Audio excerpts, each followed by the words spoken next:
After my husband's funeral, when I came back home, I found that the house keys weren't working. Suddenly, I saw my in-laws moving in with all their belongings. My mother-in-law announced, "My son made this house, so this house and all his belongings are ours now. You can leave." I couldn't help but laugh, because my husband was prepared for this, and he decided to give everything to someone they didn't expect. My name is Julie, and this is the story of how my life was turned upside down, not once but twice. I guess I should start from the beginning. I was born to loving parents, Larry and Joanna David, in a small suburban town. My dad was a journalist, and my mom worked as a nurse. We weren't rich, but we were happy. Life was pretty normal until I turned 14, and then everything changed. It was a rainy Friday evening when my parents were driving home from a dinner party. I was at home with my grandma, watching some silly cartoon, when the phone rang. I'll never forget the chill that went through me when I heard my grandma crying softly in the kitchen. The next few days were a blur. They told us Mom had died instantly in the crash. Dad survived, but just barely. When I finally saw him in the hospital, he was just a shadow of the man I once knew. His legs were crushed, and the doctor said he'd never walk again. "Julie," he whispered, reaching for my hand, "I'm so sorry, sweetie. I'm so sorry." I didn't understand why he was apologizing. It wasn't his fault. A drunk driver had crashed into their car. But as I got older, I realized he was sorry for what our lives had become, for the struggles we would face, for the mother I had lost, and for the father he thought he could no longer be. But my dad, Larry David, was stronger than he gave himself credit for. After he got out of the hospital and adjusted to life in a wheelchair, he threw himself into his work. He had always been a talented writer, and now he focused all his energy on his job as an editor at the city's major newspaper. As I entered my teenage years, Dad made sure I had everything I needed. He encouraged me to join clubs, make friends, and have as normal a life as possible. But the truth was I preferred spending time with him. We watched old movies together, argued about books, and he helped me with my homework. When it was time for college, Dad insisted that I go away to school. "You need to spread your wings, kiddo," he said. "Don't worry about me. I'll be fine." I was hesitant, but I knew he was right, so I went off to college. I went to the State University of New York and studied accounting. That's where I met Emma, who became my best friend.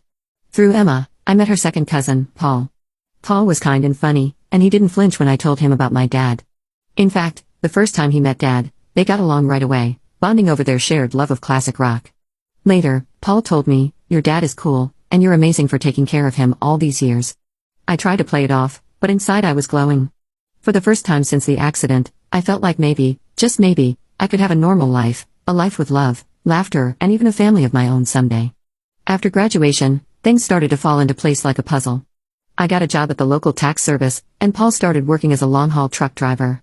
We dated for 4 years before he proposed to me on a crisp autumn evening in the park where we had our first date. I was thrilled, but there was one thing I needed to make clear. "Yes, Paul, but I can't leave my dad. He needs me." Paul smiled wide and said, "I wouldn't have it any other way. We'll all live together. Your dad's apartment is big enough for the three of us, right?" The wedding was small but beautiful. Dad insisted on wheeling himself down the aisle to give me away. There wasn't a dry eye in the place as I stood there holding Paul's hand. I felt like I was living a fairy tale. But every fairy tale has its villains, and mine came in the form of my mother-in-law and my sister-in-law, Olivia. From the moment I met them, I could tell they didn't approve of me. "So your father is handicapped?" Maria asked during our first meeting, wrinkling her nose like she smelled something bad.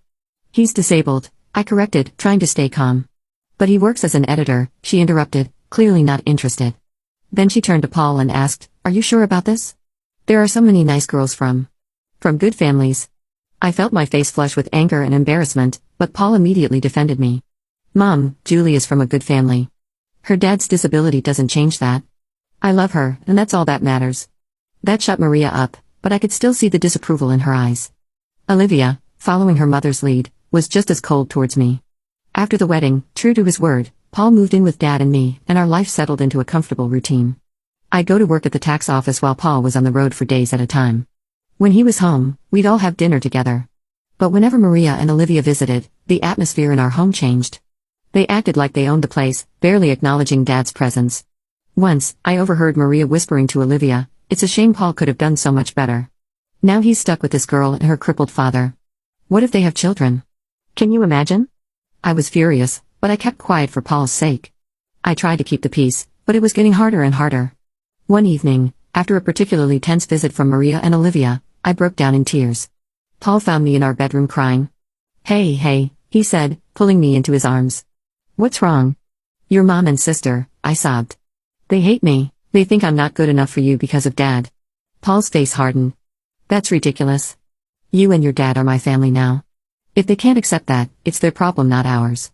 His words comforted me, but I couldn't shake the feeling that this was just the beginning of our troubles with Maria and Olivia. As the months went by, Paul's trucking business began to grow. He was always on the road, traveling across the country in his big rig. I missed him terribly when he was gone, but I focused on my work at the tax office and spent my evenings keeping Dad company. One crisp autumn evening, as I was helping Dad into bed, Paul called. His voice crackled with excitement over the phone. "Julie, I've been thinking," he said. "How would you feel about buying a townhouse? It would be easier for your dad to move around in a wheelchair. He could spend more time outside, plus you could have a garden, something to keep you busy when I'm on the road." The more he talked, the more I liked the idea. I glanced at Dad, who was pretending not to be listening. "What do you think, Dad?" I asked, putting the phone on speaker. Dad's eyes lit up. "A garden would be nice," he admitted. "And it would be easier to get outside." That settled it. Over the next few weeks, we threw ourselves into house hunting.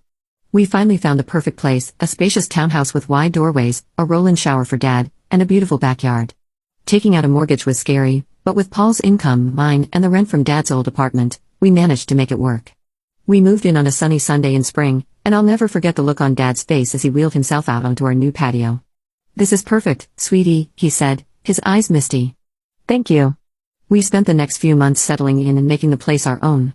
I planted a small vegetable garden, and Dad would sit outside for hours enjoying the sunshine and fresh air. It was peaceful, almost perfect. Then, we decided to have a housewarming party. We invited friends, colleagues, and yes, even Maria and Olivia.